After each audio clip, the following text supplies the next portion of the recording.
gabrummaan maal akka fakkaatu gabrummaa Oromoon keessa jiru bifa akkamiin akka ibsu yaalan isin dhageesse jechuudha. Akkana caqastan. Gabrummaan yaafiraa hayyuu jaamseetu dhaloota doomsaa korma san goomseera adama seensa. Har'a hoongessee geree hubaa dhibee kamuu caalaa gabrummaan hamaadha hospitaalli itti yaalaman qabsoodha. Kiniiniin tokkummaa kilaashiin marfeedha wal'aanee fayyisuuf dooktorri wooboodha.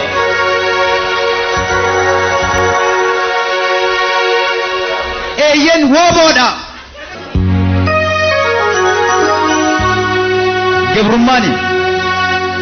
Gabrummaan yaafiraa hayyuu jaamseetu dhaloota doomsaa korma san goomseera adama seensa. Har'a hoongessee geree huba dhibee kamuu caalaa gabrummaan hamaadha hospitaalli itti yaalaman qabsoodha. Kiniiniin tokkummaa kilaashiin marfeedha wal'aanee fayyisuuf dooktorri wooboodha. Dhugaa abbaa dhugaa dabsee saba guddaa yaabee cabsee maatii diigee faffacaasee nuttadheessee jiruu nus kan biyyaa baase gaaffiin qabu beekamaadha quufa miti gabrummaadha.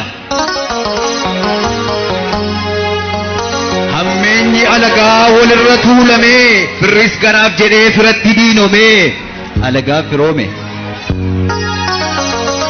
Nagaan baanee galuun nuuf dadhabamee qe'ee abbaa keenyaatti jireenyi nuuf game.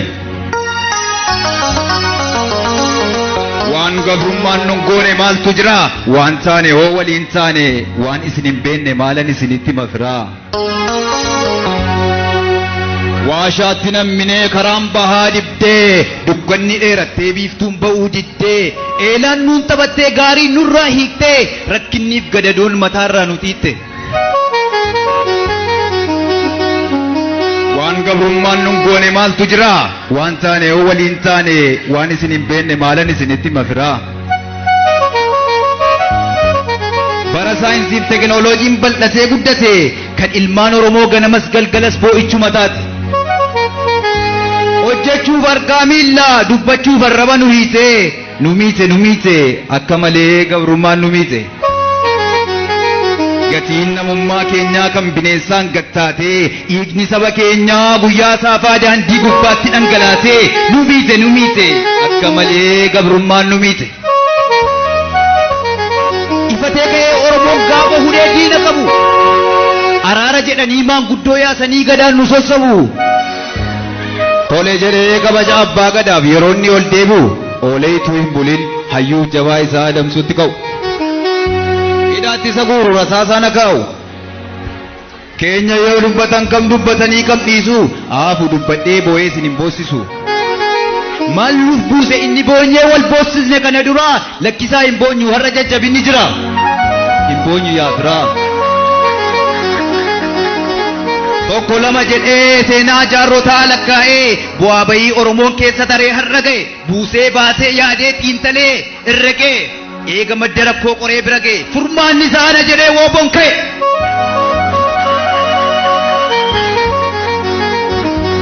Badeera utuu jedhanii qaata Finfinneen ba'e kibba kaaba baha lixa walakkeessa diina fuula kute.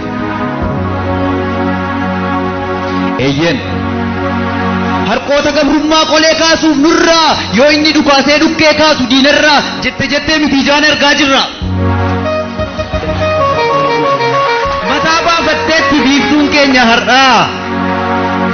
Bara baay'ee gadaan sossobamnee warra gadaan beenneen gadda balaafamne. Gadaa maqaan miti nutoo beekna hiikasaa qarabaan madeessanii arrabaan wal'aanuun hin taatu akka kaleessaa. Oromoo yoo mugatii qawwee dhumatu baasa. Kana sanaa dhiisnee woboo jabeessinaa woboo jabeessa.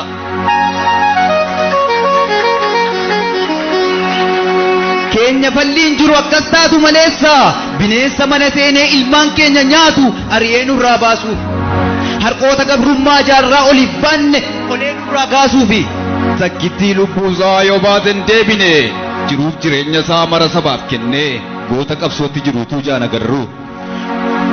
Nummoo lubbuu caalaa qarshii mararfannaa garuu akkas taanaa amma gannamummaa ganneerra utuu biyya qabnu biyya